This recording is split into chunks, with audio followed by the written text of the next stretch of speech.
Hello viewers, நான் அனிதா. இன்னைக்கு நம்ம பார்க்க போறது 12th standard maths chapter 1 applications of matrices and determinants exercise 1.7ல first sum ஓட second subdivision question என்ன கொடுத்திருக்காங்கன்னு பாத்தீங்கன்னா solve the following system of homogeneous equations சொல்லிட்டு ஒரு 3 equations கொடுத்திருக்காங்க.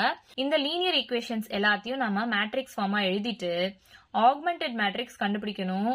அதுக்கப்புறம் அது வந்து என்ன சொல்யூஷன், அது கன்சிஸ்டன்டா இல்லையா, ட்ரிவியல் சொல்யூஷனா நான் ட்ரிவியல் சொல்யூஷனா அப்படின்னு கண்டுபிடிச்சிட்டு XYZ ஓட வேல்யூ கண்டுபிடிக்கணும். இதுதான் நம்ம ஃபாலோ பண்ண போற ஸ்டெப்ஸ். சோ இதுக்கு 2 கண்டிஷன்ஸ் இருக்கு. அத ஒரு ரீகேப் மாதிரி இப்ப பார்க்கலாம். rank of A is equal to rank of A bar B is equal to n. இங்க nன்றது XYZ, n is equal to 3 தான் வருது 3/3 மேட்ரிக்ஸ்க்கு. அண்ட் இப்போ determinant A is not equal to 0 அப்படின்னா அந்த சிஸ்டம் வந்து consistent and has unique trivial solution சொல்லுவாங்க. rank of A is equal to rank of A bar B அது வந்து லெஸ் தென் இந்த எண்ணா இருந்துச்சுன்னா, டிட்டர்மினன்ட் A ஓட வேல்யூ 0வா இருந்துச்சுன்னா அது நான் ட்ரிவியல் சொல்யூஷன் அப்படின்னு சொல்லுவாங்க. சோ இங்க டிட்டர்மினன்ட்லாம் நம்ம கண்டுபிடிக்கணும்னு அவசியம் இல்ல, வேணும்னா ஒரு கிராஸ் செக் பண்றதுக்காக நம்ம பண்ணிக்கலாம். இந்த 2 கண்டிஷன் தான் நம்ம இப்ப பார்க்க போறோம். இப்போ சம்குள்ள போகலாம். கொடுத்திருக்க லீனியர் ஈக்குவேஷன்ஸ் எல்லாத்தையும் மேட்ரிக்ஸ் ஃபார்மா கன்வெர்ட் பண்ணி எழுதிக்கோங்க. எக்ஸோட கோஎஃபிஷியன்ட் 2, ஒய்யோட கோஎஃபிஷியன்ட் 3, ஜியோட கோஎஃபிஷியன்ட் -1. இங்க x ஓட கோஎஃபிஷியன்ட் 1, y க்கு -1, z க்கு -2. இங்க x க்கு 3, y க்கு 1, z க்கு +3. So x y z is equal to க்கு அந்த பக்கம் இருக்கிறதா கான்ஸ்டன்ட் டேர்ம்ஸ் நம்ம இங்க எழுதணும். இதுவே க்கு இந்த பக்கம் இருந்துச்சுன்னா நம்ம இந்த சைடு கொண்டு வந்துட்டு அதுக்கப்புறம் தான் எழுதணும். சோ இங்க 0 0 0 தான் இருக்கு. இது இப்ப எந்த ஃபார்ம்ல இருக்குன்னு பாத்தீங்கன்னா ax is equal to b ஃபார்ம்ல இருக்கு. சோ a ஓட வேல்யூ இதுன்னு நமக்கு தெரிஞ்சிச்சு, b ஓட வேல்யூ இதுன்னு நமக்கு தெரிஞ்சிச்சு. நெக்ஸ்ட் ஆக்மெண்டட் மேட்ரிக்ஸ் கண்டுபிடிக்கணும். ஆக்மெண்டட் மேட்ரிக்ஸ்னா இந்த a டேர்ம் ஃபுல்லா எடுத்து எழுதிக்கோங்க. 2 3 -1. b டேர்ம் வந்து இந்த 0 இல்லையா, சோ 0 0 0 அப்படின்னு எழுதிக்கலாம். இப்போ ரோ ரிடக்ஷன் மெத்தட் யூஸ் பண்ணி சால்வ் பண்ணோம். இந்த 3 டேர்மை நம்ம 0 கொண்டு வர ட்ரை பண்ணோம். அதுதான் ரோ எக்கலன் ஃபார்ம் அப்படின்னு நம்ம சொல்லுவோம். சோ அதுக்கு ஃபர்ஸ்ட் டேர்ம் வந்து எப்பவுமே 1 இருக்க மாதிரி பாத்துக்கலாம். இங்க 1 இருக்கு இல்லையா, சோ நம்ம R1 R2 இன்டர்சேஞ்ச் பண்ணி எழுதிக்கலாமா. R1 interchange R2. சோ 1 -1 -2 0. இது ஃபுல்லாவே ஒரு ரோவா தான் எடுத்துக்கணும். இது தனி மேட்ரிக்ஸ்லாம் கிடையாது. இப்போ நம்ம ஆக்மெண்டட் மேட்ரிக்ஸ் எழுதியிருக்கோம். சோ இது ஃபுல்லா ஒரு ரோவா தான் கன்சிடர் பண்ணணும். சோ R2 வந்து இங்க R1 எழுதிட்டோம். நெக்ஸ்ட் R1 இங்க R2 எழுதிக்கலாமா. 2 3 -1 0. தேர்ட் ரோ அப்படியே தான் இருக்கும். 3 1 3 0. சோ இப்போ நம்ம ஃபர்தரா இத சால்வ் பண்ணனும்னா என்ன பண்ணலாம், R2 இங்க 2 இருந்துச்சுன்னா 2 - 2 0 ஆயிடும் இல்லையா. சோ அப்ப R1 2 கூட மல்டிப்ளை பண்ணிக்கலாம். R2 - 2 into R1. So R3 பாத்தீங்கன்னா இங்க 3 இருக்கு. சோ 3 கூட இத மல்டிப்ளை பண்ணி ரெண்டுத்தையும் மைனஸ் பண்ணா கிடைக்கும் 0. சோ R3 - 3 into R1 நம்ம எழுதிக்கலாமா. ரஃபா போடுறேன். R2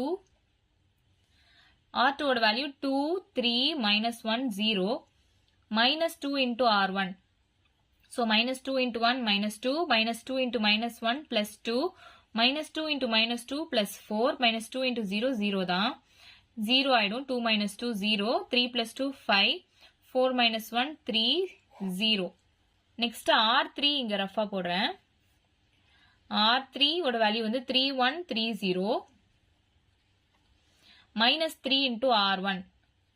So -3 into 1 -3 -3 into -1 +3 -3 into -2 +6 -3 into 0 0 தான். So 3 - 3 0 ஆயிடும். 3 + 1 4 ஆயிடும். 6 7 8 9. So இதுதான் நம்ம R3 ஓட வேல்யூ. So இப்ப இந்த மேட்ரிக்ஸ் எடுத்து எழுதிக்கலாம். R1ல அப்படியே எடுத்து எழுதிக்கோங்க. 1 -1 -2 0.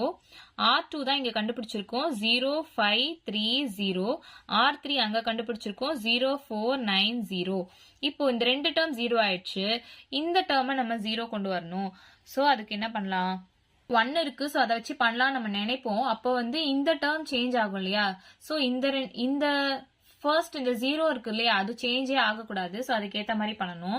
அப்ப இந்த 2 ரோ வச்சுதான் நம்ம பண்ண முடியும். அப்போ R3 என்ன எழுதலாம்னா 5 into R3 - 4 into R2 அப்படின்னு எழுதலாமா.